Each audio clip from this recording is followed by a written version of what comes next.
life, every day, late at night, not okay. All I want, and I pray, all I need are some better days.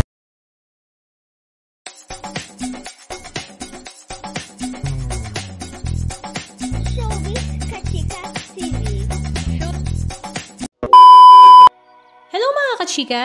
Talaga namang usap-usapan pa rin nga hanggang ngayon sa social media ang kasalang Robby Domingo at Mikey Pineda dahil talaga namang bonggang-bongga nga ang naging wedding program nila.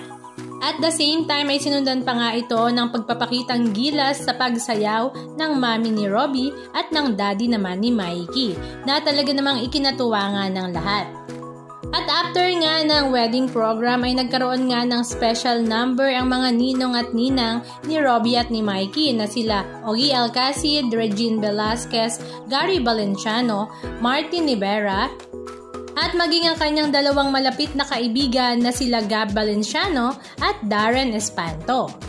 Nagmala ASAP live nga ang after party na ito dahil nga sa total performance ni Gary Valenciano at ng kanyang anak ni Gab na sinamahan pa nga ni Darren. At game na game naman ang newlywed na si Mikey at Robby na sinabayan nga ang pagsayaw ng tatlo. At lahat naman ng mga guests ay nakisayaw, nakikanta at nakisaya sa after party na ito. Samantala sa social media account naman ni Darren Espanto ay ibinahagi nga niya ang talaga namang napakakulit na video ni Janine Gutierrez sa kanyang cellphone na ikinagulat nga rin daw niya kung bakit may ganon na video si Janine. Halika at panoorin natin ang ilan sa mga video clips ganap na talaga namang napaka-unforgettable sa bagong mag-asawa na sila Mikey at Robby.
Anong masasabi nyo mga kachika? Just comment down below.